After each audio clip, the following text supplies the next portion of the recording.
sa ulo ng mga humahataw na balita. Hataw Balita. Defense Secretary Gilberto Chodoro Jr. binigyang diin na hindi ang presensya ng Estados Unidos sa Pilipinas ang nakapagpapalala ng tensyon sa West Philippine Sea. Hataw Balita. Armed Forces of the Philippines Western Command ibinahagi ang mga bagong larawan ng pagdami ng Chinese fishing vessels sa ilang bahagi ng WPS. Hataw Balita. Armed Forces of the Philippines at ng US Indo-Pacific Command isinusulong ang pagkakaroon pa ng karagdagang Enhanced Defense Cooperation Agreement o EDCA sites sa bansa. Hataw Balita. Ilang programa ng Department of Labor and Employment exempted na rin sa spending ban ng Commission on Elections. Hataw Balita. Tampo ni expelled Negros Oriental Congressman Arnolfo Arnie Teves Jr. inamon si Justice Secretary Crispin Boying Remulla na tukuyin ang umano'y warlord protectors. Hataw Balita. At mahigit 700,000 guro ng sekundarya at elementarya sa lahat ng pampublikong paaralan sa bansa inaasahang tatanggap ng performance-based bonus. Hataw Balita. Una sa ating mga humahataw na balita. Binigyang diin ni Defense Secretary Gilberto Chodoro Jr. na hindi ang presensya ng Estados Unidos sa Pilipinas ang nakapagpapalala ng tensyon sa West Philippine Sea. Sa isang panayam kahapon September 14, sinabi ni Secretary Chodoro na ang expansionist policy ng China o ang pagpapalawak na sa sinasakop na teritoryo ang nagpapatindi ng tensyon sa South China Sea. Ang patuloy din umanong harassment na ginagawa ng China sa teritoryo ang totoong issue dahil sa hindi nila pagkilala sa Exclusive Economic Zone ng Pilipinas. Ayon pa kay Secretary Chodoro, ang nangyaring pambobomba ng water cannon ng Chinese Coast Guard sa resupply boats ng Pilipinas noong August 5 ay patunay lamang na hindi nakaasa ang ating bansa sa suporta ng Estados Unidos. Hataw Balita. Nagbahagi ng mga bagong larawan ng Armed Forces of the Philippines Western Command hinggil sa nakababahala na namang pagdami ng Chinese fishing vessels sa ilang bahagi ng West Philippine Sea. Base sa isinagawang aerial patrol ng AFP Westcom, sinasabing may nasa 23 fishing vessels ang nakaimpil sa may Iroquois Reef, 5 sa Escoda Shoal at 2 naman sa Baragatan Bank. Nakunan umano ang mga ito mula noong September 6 hanggang September 7. Nauna nang iniulat ng Philippine Navy na mayroong 33 Chinese fishing vessels ang nakita sa may Rosul Reef noong August 24. Ayon sa AFP Westcom, patunay lamang ito ng patuloy na paglabag ng China sa sovereign rights at jurisdiksyon ng Pilipinas sa ating exclusive economic zone.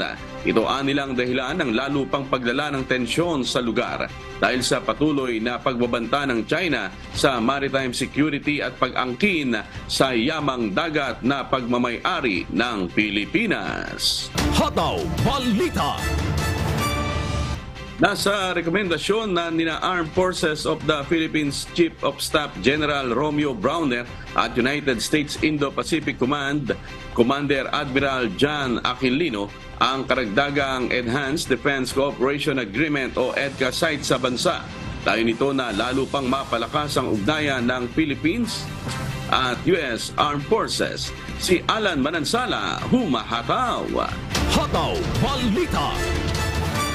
Isinusulong ngayon ng Armed Forces of the Philippines at ng US Indo-Pacific Command ang pagkakaroon pa ng karagdagang Enhanced Defense Cooperation Agreement o EDCA sites sa bansa sa pagharap sa mga mamamayag ni Admiral John Aquilino, Commander ng US Indo-Pacific Command. Sinabi nito na nasa rekomendasyon na nila ni AFP Chief of Staff General Romeo Browner Jr. sa kanilang higher officials ng Armed Forces of the Philippines at ng US Indo-Pacific Command ang paglalagay ng karagdagang Enhanced Defense Cooperation Agreement o EDCA sites bukod pa sa siyam na naunang naitayo at itinatayo sa bansa. General Bronner and I may make recommendations to our senior leaders for the consideration of additional sites, but there's still work to do. Gayunman, kailangan muna nilang hintayin ang magiging sagot ng kanilang superiors bago ito maisapinal. Binigyang din nila na mas nadagdagan pa ang mga proyekto ngayong may siyam ng EDCA sites sa bansa. Ang dating 32 projects, nadagdagan pa ito ng panibagong 63 na pupunduhan ng Estados Unidos na aabot sa $110 million para makapagtayo ng capability capacity para magamit ng AFP US Armed Forces. When we talk about EDCA sites, these are actually, as mentioned, these are existing Philippine camps or Philippine bases. We are just opening this up for shared use with our counterpart, with our only ally, the United States, because we believe that doing certain things together would bring more value. For instance, training together. So some of these EDCA sites would be designed specifically for joint training. Sinabi rin ni Bronner na bagamat malaki ang guguguling pondo ng US government para sa mga proyektong idaragdag sa mga EDCA sites, tutumbasan naman ito ng Philippine government. Bago ang pagpupulong, bumisita naman ang mga opisyal sa EDCA sa Lalo Airport, Naval Base Camilo Ocias sa Cagayan at Basa Air Base sa Pampanga. Taong 2014, pinirmahan at nabigyan ng access sa EDCA ang mga tropa ng Estados Unidos. Dito pinapayagan silang magtayo ng mga pasilidad at mag-preposition ng kagamitan, eroplano at sasakyang pangdagat. Noong Pebrero nagkasundo ang Pilipinas at Estados Unidos na italaga ang 4 na bagong mga lugar ng EDCA sa estratehikong mga bahagi ng bansa na may layuning mapabilis ang buong implementasyon ng kasunduan. Kabilang narito ang Naval Base Camilo Ocias, Santa Ana, Cagayan, Lalo Airport sa Lalo, Cagayan, Camp Melchor de la Cruz sa Gamok, Isabela at Balabac Island sa Palawan. Bago ito, may 5 umiiral ng mga lugar ng EDCA, ang Antonio Bautista Air Base sa Palawan, Basa Air Base sa Pampanga, Port Magsaysay sa Nueva Ecija, Mactan Benito Ebuen Air Base sa Cebu at Lumbia Air Base sa Cagayan de Oro. Diyos ang aming sandigan, serbisyo publiko ang aming pinahahalagahan. Alan Manansala, humahataw. Hataw Balita. Sinagot ni Senate Deputy Minority Leader Risa Ontiveros ang patutsada ni Vice President at Education Secretary Sara Duterte hinggil sa confidential funds ng Office of the Vice President o OVP para sa susunod na taon. Kasunod din ito ng pahayag ng pangalawang Pangulo na hindi niya nirerespeto ang senadora pati si ACT Teachers Party List Representative Franz Castro dahil sa naturang issue. Giit ni Senator Ontiveros, hindi niya hinihingi ang respeto ni VP Sara kundi respeto at ang pananagutan sa paggamit ng pondo. Pakinggan po natin ang pahayag ni Senate Deputy Minority Leader Risa Ontiveros. Hindi ko kailangan na ang respeto mo, VP Sara. Ang hinihingi ko sa iyo at ng taong bayan ay accountability. I-account nyo na lang kung para saan ang hinihingi nyong confidential funds. Kung hindi mo kayang irespeto ang mga katrabaho mo, irespeto mo man lang sana ang paggasta ng pera ng bayan. Higit 1 linggo na mula nang nag-hearing tungkol sa confidential funds, pero mas marami ka pang patutsada kaysa sa paliwanag. Hataw Balita. Sa iba pang balita, exempted na rin sa spending ban ng Commission on Elections ang ilan pang mga programa ng Department of Labor and Employment. Kabilang sa mga programa na sakop ng spending ban ang tupad o tulong panghanap buhay sa ating Disadvantaged Displaced Workers Program. Gayun din ang Integrated Livelihood Program, Special Program for Employment of Students at Government Internship Program.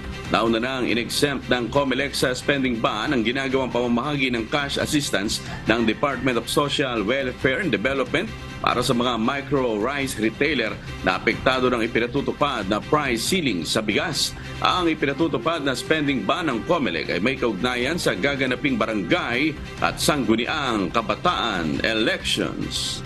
Hataw Balita. Nakakatanggap ng cash assistance ang mga micro-rice retailer ng Region 2 mula sa pamahalaan. Si Kyle Balad, humahataw. Hataw Balita. Sa inilabas na Executive Order No. 39 o price ceiling sa bigas, naging pabor ito sa mga mamimili dahil sa pagtaas ng presyo nito sa merkado.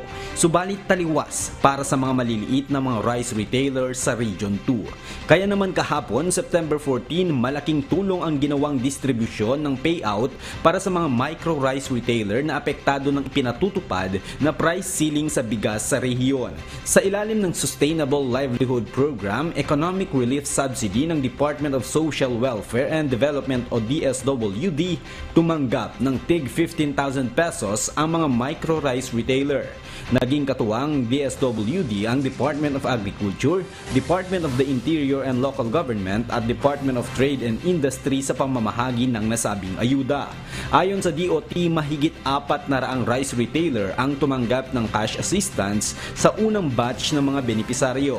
Dagdag pa ng ahensya, aasahan pa ang pamamahagi ng cash grant sa mga micro-rice retailer sa mga susunod na araw. Bagaman may ilang mga retailer na hindi nakatanggap nito, nilinaw naman ng mga nag-organisa ng payout na dumaan sa masusing screening ang bawat benepisyaryo at may mga kailangang requirement para sa mga mapipili.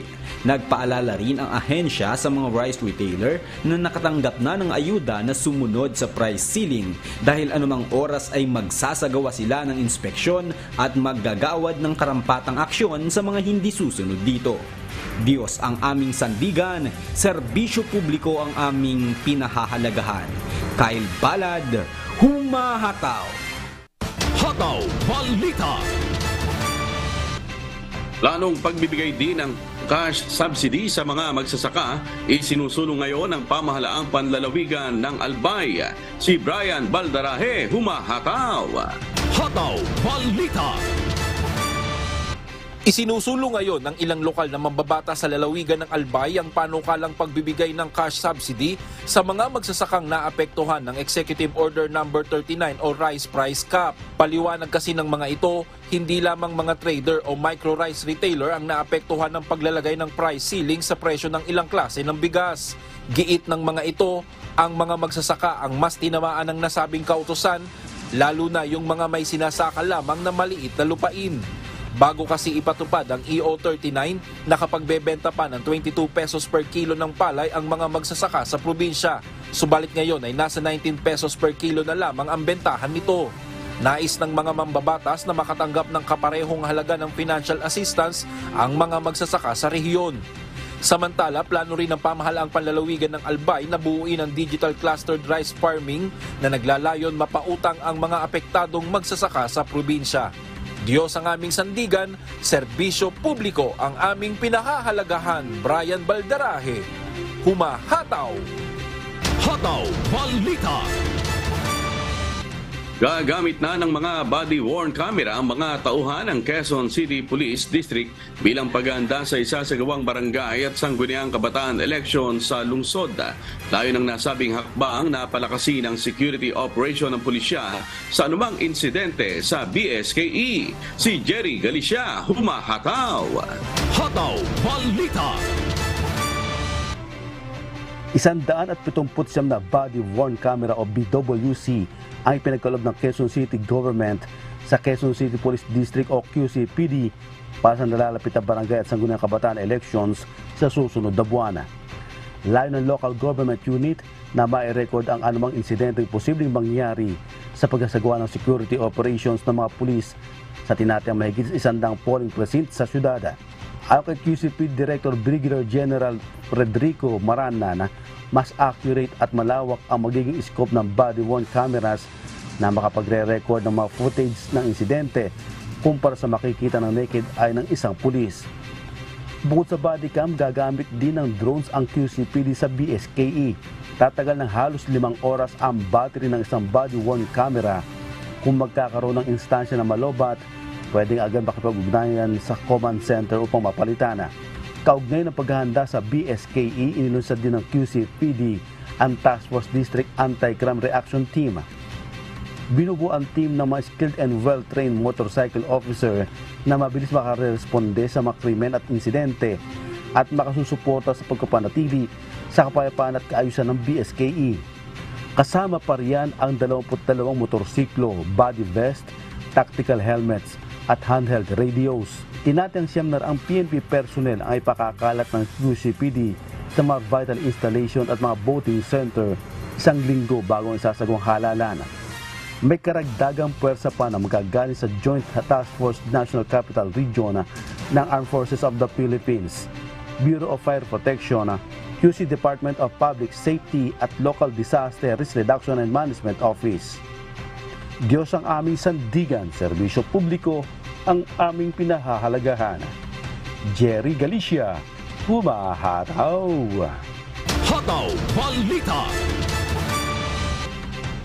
Isang pagtitipon ng mga kakandidato sa darating na barangay at sangguniang kabataan elections ang inorganisa ng Philippine National Police sa Bicol na naglalayong magkaroon ng mapayapa at ligtas na halalan sa rehiyon. Si Brian Baldarahe, humahataw.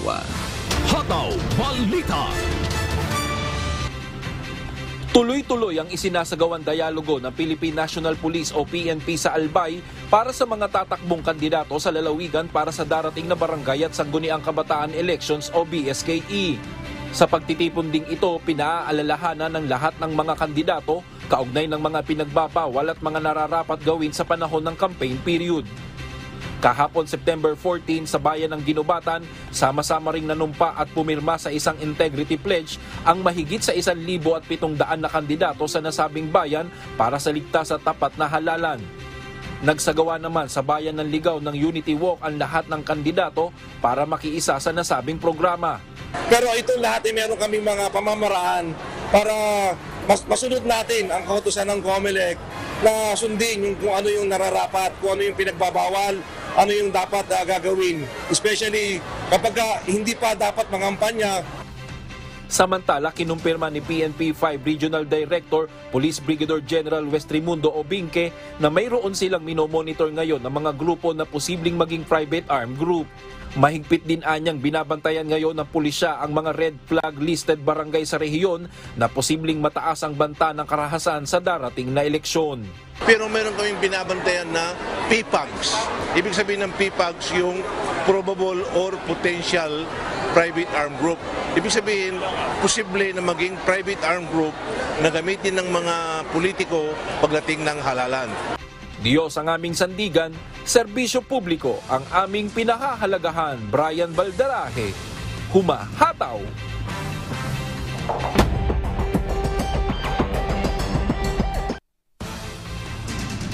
Arestado sa ginawang search warrant operation sa pinagsanib na puwersa ng Quezon Police Provincial Office, Lucena Municipal Police Station at iba pang ahensya. Ang suspect na si Edwin Valencia sa Barangay Behia, Chaong, Quezon matapos mahulihan ng iba't ibang uri ng baril kahapon September 14. Nakuha sa kanya ang caliber 45 na baril na may isang magasin, mga bala, isang unit ng caliber 45 pistol na may 2 magasin at isang unit ng carbine na may 3 magasin at mga bala. Naharap ang suspect sa kasong paglabag sa Republic Act 10591 o Comprehensive Firearms and Ammunition Regulation Act. Layunin ng naturang operasyon na mapaigting ang kampanya ng Quezon Police kontra loose firearms lalo na sa nalalapit na barangay at sangguniang kabataan elections. Hataw Balita. Nakasabat ng nasa mahigit 6 na milyong pisong halaga ng umano'y heroin sa dalawang Nigerian national ang Philippine Drug Enforcement Agency at Philippine National Police sa isinagawang drug buy-bust operation sa Imus City, Cavite. Si Benedict Samson humahataw. Hataw Balita. Bandang alas 4:05 ng hapon nitong Miyerkules, September 13, nang magsagawa ng drug buy-bust operation ng Philippine Drug Enforcement Agency o PDEA at Imus City Police sa harap ng isang mall sa Barangay Tansang Luma 5, Imus City, Cavite. Arestado sa operasyon ang dalawang suspect na kinilalang si Enuka Janchok Bumeka at Christopher Nabupo na kapwa mga Nigerian national. Nakuha sa mga naarestong suspect ang nasa 1 kilo and 40 grams ng hininalang heroin na may estimated street value na mahigit 6.2 million pesos. Bukod sa heroin, nakakuha rin ng nasa 15 grams ng pinatuyong dahon ng marijuana, cellphones, identification card at ang ginamit na buy-bust money. Isinilid sa highlighter pen, dust remover brush at sa rolyo ng adhesive tape ang mga nasabat na iligal na droga. Hawak na ngayon ng mga otoridad ang mga naarestong suspect na maharap sa kasong paglabag sa Republic Act 9165 o ang Comprehensive Dangerous Drugs Act of 2002. Diyos ang aming sandigan, serbisyo publiko ang aming pinahahalagahan. Mula rito sa Cavite, Benedict Samson ng Bahataw.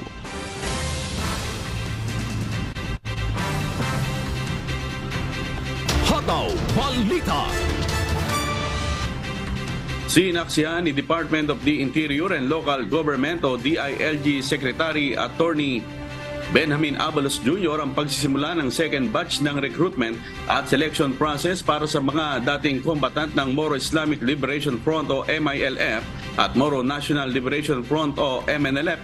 Ginanap ang nasabing aktibidad sa Police Regional Office of Bangsamoro Autonomous Region in Muslim Mindanao o PRO Bar sa Camp Pendatun, Maguindanao del Norte nitong Miyerkules, September 13. Nasa 792 na mga dating kombatant ng MILF at MNLF ang pumasa sa Body Mass Index o BMI process kasama Physical Agility Test o PAT na kinabibilangan ng push-up, sit-up, 3-kilometer run, psychological, physical at dental exam. 546 sa mga ito ay galing sa Moro Islamic Liberation Front habang 246 ay mula naman sa Moro National Liberation Front. Sa batch na ito, kukunin ng 300 o 300 pang kinakailangan upang mapunan ang 400 slots na inapprove ng PNP batay sa Resolution Number 2023-0380. Pakinggan po natin ang pahayag ni SILG Benjamin Abalos Jr. Sinabi namin, sige, second batch, ihabol natin ito at andito ngayon ang second batch for the training. What is important, my dear friends, is that we will share the dream of a lasting peace and sustainable progress in Mindanao. Kaisa ninyo ang PNP rito at ang DILG. Dahil once pumasa kayo, kayo na ang simbolo ng peace talks. Kayo na ang simbolo ng Bangsamoro, kayo simbolo ng Republika ng Pilipinas ng PNP. Hinikayat naman ni Abalos ang first batch ng mga nakapasa na pagbutihin at pag-ibayuhin nilang matapos ang natitira pang 5 buwang training. Ang pagpasok ng mga dating MILF at MNLF sa PNP ay covered ng Republic Act 11054 or the Organic Law Barn. Hataw Balita. Kinwestiyon ng kampo ni expelled Negros Oriental Congressman Arnolfo Arnie Tevez Jr. ang aligasyon ni Justice Secretary Crispin Boying Remulla nitong Miyerkules, September 13 na protektado umano ng warlords sa Asia ang dating mambabatas. Ayon sa legal counsel ni Tevez na si Ferdinand Topacio, hindi nila alam kung saan nanggaling ang mga pahayag na ito ng kalihim. Hinamon pa nito si Secretary Remulla na tukuyin kung sino ang sinasabi niyang warlords. Wala pa ring reaksyon si Secretary Remulla sa pahayag na ito ni Attorney Topacio. Hataw Balita. Oy, tatanggap ng performance-based bonus ang nasa tinatayang mahigit 700,000 guro ng sekundarya at elementarya sa lahat ng pampublikong paaralan sa bansa. Si Jerry Galicia humahataw. Hataw Balita. Tinatayang mahigit 11 bilyong pisong pondo ang inirelease ng Department of Budget Management o DBM para sa performance-based bonus para sa mga teaching personnel ng Department of Education o DepEd. Nakabatay ang matatanggap na bonus ng 900,000 mga guro sa elementarya at sekundarya sa mga pampublikong eskwela sa fiscal year 2021. Ayon sa DBM, nitong September 1, 2023, lahat ng 16 regional offices ng DepEd ay nag-release ng corresponding Special Allotment Release Order o SARO at Notice of Allocations para sa mga school-based personnel. Isinagawa ng DBM ang evaluation at validation ng mga inisyong SARO at NCA base sa mga pinasang updated documents na isinimite ng DepEd nitong buwan ng Abril hanggang Agosto ng kasalukuyang taon. Dagdag ng DBM, ang Final Evaluation Assessment para sa Department of Education ay nilabas ng Interagency Task Force on the Harmonization of National Government Performance Monitoring and Reporting System nitong January 2023. Naninindigan din ang DBM na susuporta ng mga tagapagturo sa ating bansa at kilalanin ang kanilang mga pambihira at walang kapagurang paggawa. Diyos ang aming sandigan, serbisyo publiko, ang aming pinahahalagahan. Jerry Galicia, humahataw.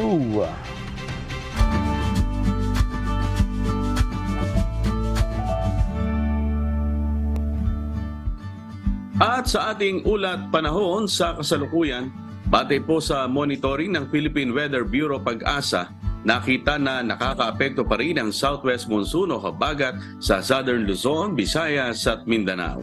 Patuloy ding inoobserbahan ng low pressure area o LPA na namataan sa loob ng ating Philippine Area of Responsibility o PAR. Mababa pa rin naman ang tsansa nitong LPA na maging isang ganap na bagyo.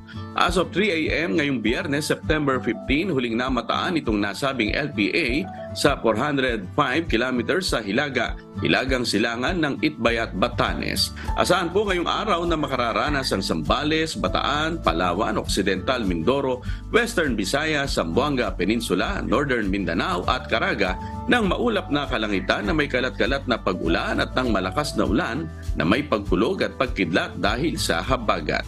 Samantala, makararanas naman ang Metro Manila at nalalabing bahagi ng bansa ng bahagyang maulap hanggang sa maulap na kalangitan na may kalat-kalat na pag-ulan o ng malakas na ulan na may pagkulog at pagkidlat dahil pa rin sa habagat o sa localized thunderstorms. Magandang balita dahil po sa kasalukuyan, wala tayong nakataas na gale warning sa anumang baybayin ng bansa. Kaya po ang ating mga kababayang mangingisda, pati na rin ang may mga maliliit na sasakyang pandagat ay malayang makapapalaot sa mga baybayin.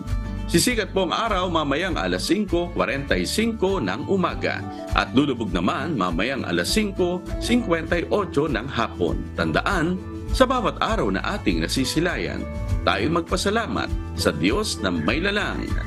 Oras alas 5:42 na po ng umaga at sa pagpapatuloy ng Hataw Balita Pilipinas, dumadaing ang mga magsasaka sa Mabitak, Laguna sa pagbaba ng presyo ng palay dahil sa ipinatutupad na price ceiling ng pamahalaan.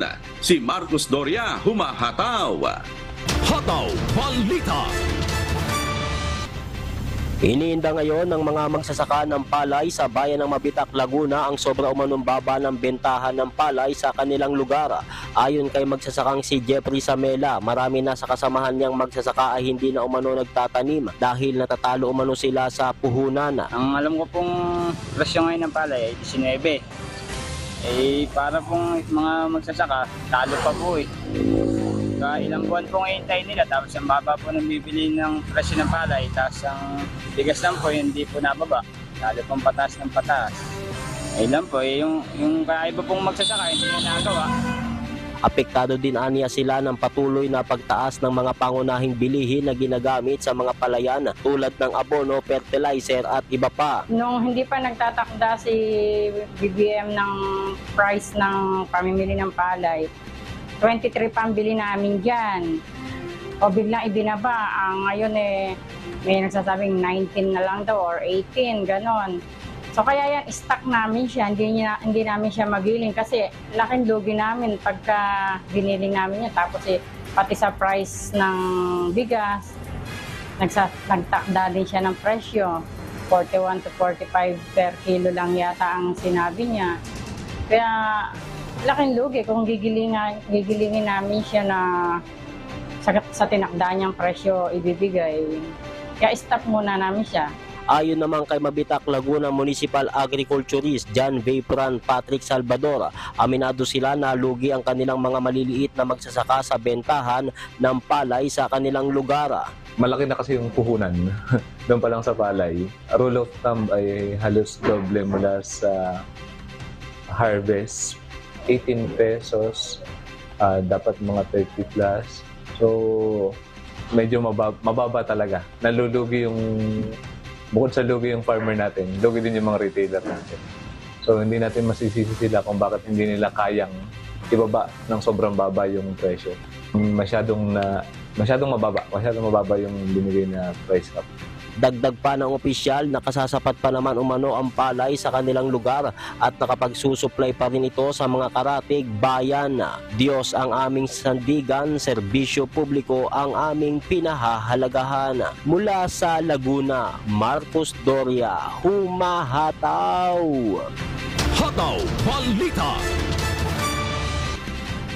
Umakit na sa mahigit 400 ang kaso ng food and waterborne diseases sa Bicol Region. Si Lizel Nael, humahataw! Hataw Balita. Umabot na sa 444 ang kaso ng food and waterborne diseases sa rehiyon ng Bicol mula Enero hanggang Agosto ngayong taon. Sa isinagawang press conference ng Department of Health o DOH Bicol sa probinsya ng Camarines Norte noong Miyerkules, September 13.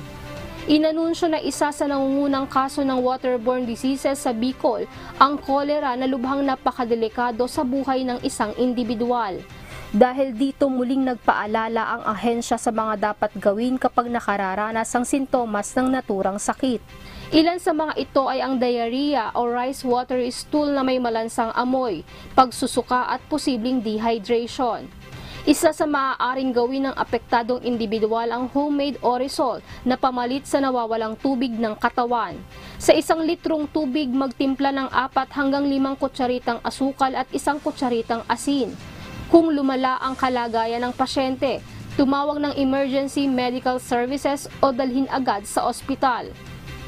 Upang makaiwas naman sa ganitong uri ng sakit, ang payo ng kagawaran ng kalusugan, ugaliing maghugas ng kamay, panatilihin ang personal na kalinisan, maging sa kapaligiran at palikuran, malinis at maayos sa pagluluto ng pagkain at kumuha ng tubig mula sa ligtas na mapagkukunan o pakulaan ito ng 3 minuto o higit pa. Matatandaang noong mga nakaraang buwan, ilang mga lugar sa Bicol ang nagkaroon ng diarrhea outbreak kung saan ilang mga buhay ang nasawi dahil sa hindi sinasadyang pag-inom ng maruming tubig. Diyos ang aming sandigan, serbisyo publiko ang aming pinahahalagahan. Mula rito sa Camarines Norte, Lizel Nael, humahataw! Hataw Balita. Nagkagulo ang ilang mga residente habang agad namang sinuspinde ang klase sa isang barangay sa Katubig, Northern Samar matapos mauwi sa sagupaan laban sa New People's Army ang Sanay Community Operations ng Philippine Army sa lugar. Isa namang miyembro ng NPA ang namatay sa naturang engkwentro. Si Cyrex Remanes, humahataw! Hataw Balita. Uuwi na po kami dahil may putukan po kanina doon sa merong bundok na yon, sa may bundok na yon. Uwi na po kami, pinauwi na namin yung mga bata dahil yung sunod-sunod na putok po, parang meron pong encounter dito. Agad na pinagsusundo ng mga magulang ng ilang mga estudyante sa isang paaralan sa Barangay Angono, Katubig, Northern Samar matapos na suspindihin ang klase dahil sa sunod-sunod na palitan ng putok ng baril malapit sa lugar. Kasunod ito ng nangyaring engkwentro sa pagitan ng grupo ng New People's Army o NPA at 20th Infantry Battalion ng Philippine Army sa lugar nitong Martes, September 12. Bagamat walang nasawing sibilyan, maging sa grupo ng mga sundalo, isa namang miyembro ng nasabing armadong rebelding grupo ang napatay matapos magtamo ng tama ng bala. Matapos ang halos 10 minutong sagupaan ng dalawang grupo, agad na umatras ang grupo ng NPA kung saan nakuha mula dito ang ilang mga kagamitan gaya ng mga bala ng baril, 30 round ng magazine, isang M203 at ilan pang mga kagamitan. Sa isang panayam kay Lieutenant Colonel Jomar Buban, ang commander ng 20th Infantry Battalion ng Philippine Army, nagsasagawa umano ng Mobile Community Support and Sustainment Program Operation ng Philippine Army sa lugar nang biglang nagkapalitan ng putok ng baril ang mga ito laban sa armadong grupo na umano'y mga miyembro ng Eastern Visayas Regional Party Committee. Kilala ang nasabing komite dahil sa mga ginagawa nitong extortion at pananakot sa mga residente at sa mga negosyante sa lugar. Sa ngayon, maayos na ang sitwasyon sa lugar bagaman hindi maiwasang mabahala ang ilang mga residente dahil sa nangyaring insidente. Diyos ang aming sandigan, serbisyo publiko ang aming pinahahalagahan. Mula dito sa Tacloban City, Cyrix Limanes, humahataw. Hataw Balita. Isinagawa kahapon sa Cebu City ang kauna-unahang tourism dialogue sa bansa. Si Edmond Hisola, humahataw. Hataw Balita. Nagtipon ng daan-daang stakeholder at eksperto mula sa pribadong sektor ang Department of Tourism o DOT sa pamamagitan ng mga komite nito para sa pagbubukas ng kauna-unahang Philippine Tourism Dialogue 2023 sa Cebu City nitong Huwebes, September 14. We collaborate with our partners in the private and public sector so we can strengthen the foundations of tourism by addressing infrastructure, connectivity, digitalization, innovation, and expanding our tourism offerings beyond our nature-based destinations. Dinaluhan ito ng mga undersecretary ng iba't ibang ahensya ng bansa, gaya ng Department of Transportation, Department of Environment and Natural Resources, at Department of the Interior and Local Government para mapagtulungan at maisagawa ang tatlong pangunahing goal ng DOT na connectivity, convenience at equality. Ang 2 araw na event ay naglalayong pag-usapan ang mga hamon, problemang maaaring makasalungan ng dive tourism at pagyamanin ng pagkikipagtulungan sa mga kasosyo sa industriya. Ayon kay Department of Tourism Secretary Cristina Frasco, may malaking ambag sa turismo ang dive tourism sa bansa dahil ang Pilipinas ay isa sa mga diving spot sa Asia at nananatiling ito ang leading dive destination ng Asia sa loob ng 5 magkakasunod na taon. Efforts to protect and conserve our natural marine resources and to ensure full and all-out government support for the development of our tourist destinations. Hindi naman sinayang ni Jaime Sarte III, isang dive instructor, ang pagkakataon na makasali sa naturang aktibidad para makakuha ng ideas at input para mas lalong mapaganda ang kanyang diving shop. So with this, hopefully we'll have a positive outcome, and then with the help, of course, of the DOT. So hopefully, with our help, with our unity, no, magtinabalay ta para masolbad nato kasi ato mga ginagmayng problema from boatman, from logistics. Sinigurado naman ang safety at comfortability ng mga sasakyang gagamitin sa mga island hopping. Strength and stability of vessels is complied also on this proper disposal of waste.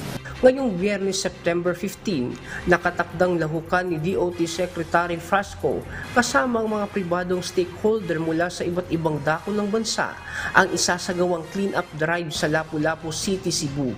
Diyos ang aming sandigan, serbisyo publiko ang aming pinakahalagahan. Mula rito sa Cebu City, Edmond Hisola, humahataw. Hataw Balita. 23 brand new house and lot units ang ipinagkaloob ng local government unit sa mga katutubong manide sa bayan ng Jose Panganiban sa Camarines Norte. Si Lisil Nael, humahataw. Hataw Balita. Labis na ikinagalak ng mga katutubong manide sa bayan ng Jose Panganiban sa lalawigan ng Camarines Norte sa kanilang natanggap na 23 brand new house and lot unit sa isinagawang turnover ceremony nitong Miyerkules, September 13. Konkreto ang mga bahay, mayroong maayos na palikuran, kusina at pahingahan. Bahagi ito ng Manide Housing Program ng Local Government Unit ng Jose Panganiban na tinaguriang Bilay no Mamanide. Layo ng proyektong pabahay na mailayo ang mga katutubong manide sa kapahamakan, lalo na ang mga naninirahan sa itinuturing na danger zones gaya na lamang ng tabing dagat at kabundukan. Naging saksi sa turnover ceremony ang mga kawani at opisyales ng lokal na pamahalaan, National Commission for Housing Authority. Ayon sa National Housing Authority, kauna-unahan at maipagmamalaki umano ang naturang proyekto sa Bicol Region pagdating sa larangan ng housing program para sa cultural minority. Diyos ang aming sandigan, serbisyo publiko ang aming pinahahalagahan. Mula rito sa Camarines Norte, Lizel Nael, humahataw! Hataw Balita! Isa na namang wish date production ang tiyak na aabangan ng mga wishers sa darating na Oktubre. Sinimulan na nitong Miyerkules ang taping ng kapanapanabik na mga eksena ng wish date short film na pinamagatang Memoir. Si Gladys Tuabi, humahataw! Hataw Balita! I know that my leaving does not make any sense. Mauunawaan ko kung magalit ka dahil dito. I wish there's a better way. Sana hindi ko na kinailangan pang umalis. Marami ang hindi napigilang mapaluha at ma-carried away sa kwento kung papaano nagtapos ang pag-iibigan ni na Annabelle at Rolly sa short film na Wish Date Solstice. At matapos tayong paiyakin, bagaman marami pa sa atin ang hindi pa nakakaget over sa istoryang ito, isa na namang serye ng Wish Date ang aabangan ng mga wisher ngayong Oktubre. Isang kwento na mag-iiwan ng aral at siyak natatagos sa puso ng mga manunood. Ang Wish Date Memoir. Ito ay sa pagtutulungan ng Wish 1075 at KDR Music House. Samantala, ibinahagi naman ng mga tampok na aktor ang kanilang karanasan sa unang araw ng taping. Ang story naman is very, very, kumbaga madaling ma-connect sa tao. Masaya-masaya kasi nga, yung iba sa kanila first time ko lang makakasama din sa work. Pero yun naman, syempre, lagi naman, very professional naman talaga. Ang bilis nga lang ng mga eksena namin. Usually, talaga iba't ibang shots lang. Pero yun nga, masaya, magaan katrabaho. Working with Wish, syempre, always a pleasure naman. Kahit naman saan mapunta talaga pagka-wish naman, syempre, hanggat kaya, no? Awat tulong. I'm very thankful kay Direk Arnold Sanchez kasi tinulungan niya kami and he guided us sa lahat ng process. I'm really happy kasi sobrang gaan nila makatrabaho and I'm really grateful for the opportunity. Bukod kina Devon Seron at Good Morning Kuya host and Anak TV Ambassador Joshua Junicio, pagbibidahan ito ng premyadong aktres na si Alice Dixon at Luella de Cordova kasama ang promising star na si Shira Diaz. At syempre hindi makukumpleto ang Wish Date short film kung walang live performances ng mga kilalang OPM artists. Sama-sama nating abangan kung saan nga ba iikot ang kwento at ano-anong mga awitin ang inihanda ng Wish 1075 sa Wish Date Memoir. Yung mga nakalipas na mga Wish Dates, medyo talagang malulungkot no? Pero asahan na nila talaga pag Wish Date talagang iiyak sila. Ayan mga kasambahay, iniimbitahan ko po kayo manood ng Wish Date Memoirs this October 1. Marami po silang aabangan dito. Sana panoorin niyo po October 1 na po yan, Memoirs. Diyos ang aming sandigan, serbisyo publiko ang aming pinahalagahan. Gladys Tuabi, humahataw! Hataw Balita! Ayun, ilang araw na lang pala yan, ha? At tiyak na maganda yan. At sa atin namang shoutout po kay Brad Edwin Magdaraog at sa kanyang may bahay na si Sis Rose. Ayan, mga kahataw po natin. At si Efrenelia ng Italy, Liliana Poblete, from Singapore, Lorelina 6418, Noel Rama 8206, Evangeline Jimenez 5149, Eduardo Malabarbas, at happy Sabbath anniversary po kay Brad Alan Manansala. At syempre, salamat po sa lahat ng mga tumutok po sa atin sa iba't ibang panig ng mundo. Ganon din sa ating mga tagapakinig ng Hataw Balita Pilipinas sa Radyo La Verdad 1350. At day 5 na po tayo sa nagpapatuloy na mass indoctrination ng MCGI. Mamayang alas 7 pong muli ng gabi, Philippine Standard Time sa official MCGI social media accounts. Kabilang po ang MCGI channel, ang official YouTube channel ng Members Church of God International. Patuloy rin po namin kayong inaanyayahan na makiisa sa Global Prayer for Humanity tuwing Lunes hanggang Biyernes alas 9:30 ng gabi. Ito po ay nakastream ng live sa lahat ng MCGI social media accounts. Ang Global Prayer for Humanity ay bukas po sa lahat, anuman ang inyong relihiyon o lahi. At sa aming ibabahaging mga salita ng Diyos na ating sandigan, mula sa Galatia Kapitulo 6, talatang 9. At huwag tayong mga pagod sa paggawa ng mabuti, sapagkat sa kapanahunan ay magsisipag-ani tayo kung hindi tayo manganghihimagot.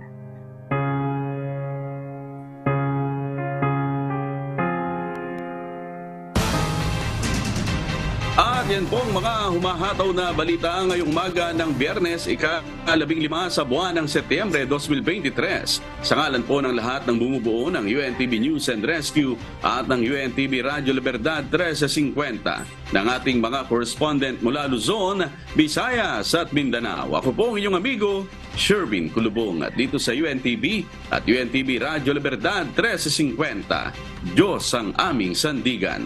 Serbisyo publiko ang aming pinahahalagahan. Susunod na po ang Good Morning Kuya. Salamat po sa Diyos at magandang umaga.